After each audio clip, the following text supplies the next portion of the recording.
What's up guys, it's D-Mob from Marshall Club. I'm here to follow up on a little bit of reaction we got from you guys in response to one of our former videos, and that was Brian's split tutorial. That's how you do a split! Now, a lot of you guys were like complaining, oh, he didn't tell us what to do, like all he said was just stretch, and guys, let me be honest, that is the answer. You just gotta stretch, and you gotta stretch hard. But, to address your crying, I'm gonna give you 5 tips on how to make that work, okay? So let's get started. Tip number 1 is divide and conquer. Now, what do I mean by that? Well, middle splits isn't just a stretch for your groin. Front splits isn't just a stretch for your hamstrings. You gotta understand that splits involves a bunch of other muscle groups, your quads, your glutes, your tendons, what have you. You gotta find stretches to address all of those things before you can work up to the splits. So what I recommend is find your own regimen that isolates each muscle group, stretch those first, and then see what it does for your overall splits. Step number 2 is you got to relax. What you don't realize is that the reason why most people can't do the splits is because they spend most of their lives walking around tightening their muscles so that they can hold up their body weight. Well, in order to do the splits, in order to be flexible in general, you gotta learn to relax because tightening your muscles works against your flexibility. So, when you're stretching, make sure that your muscles are relaxed, empty them of tension, and then you'll find that they pull apart a lot easier. Tip number 3 is called push, don't pull. And now that builds directly off the last tip. You gotta relax in order to understand this. So a lot of people, when they think about splits, they think about prying their legs apart.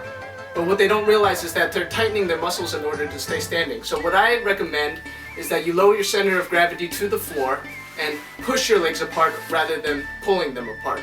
And you'll see that it makes a world of difference, but it only works if you relax. Now, tip number 4. Yo. You know, I still stand by what I say, okay? If you say that you stretch hard and you ain't got the splits by now, you're probably not stretching hard enough. So, I'll let D-Mob finish it off here, but seriously guys, y'all bunch of you need a stretch. You need a stretch, okay? Stretch hard, I mean it. Alright, D-Mob, I'll let you finish it. Thank you, Brian. Yes, yes. Thank you, Kanye. Alright, tip number 4. Thank you, Brian. Tip number 4 is to breathe. I'm gonna be real with you guys. Stretching is not easy. The splits are not easy, and there's no painless way around it. It is going to hurt. Unless you've been stretching from the day you were a baby, it is going to hurt. But instead of pushing through the pain, I suggest you breathe through the pain. That's actually a lesson of life. Things aren't always going to be easy, things aren't always going to be painless, but you gotta learn to breathe and push through it. That's the spiritual aspect of the journey. You gotta learn to breathe through the pain because it's going to be there. And that leads me to my last tip. Tip number 5 is to not give up.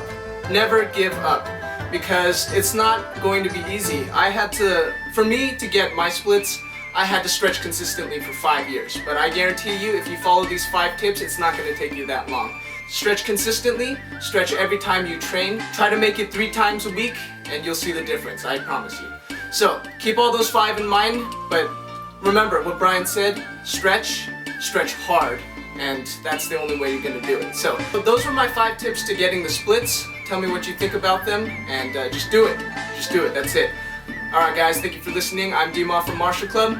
I'll see you next time. Don't you dare teach your freestyle rap.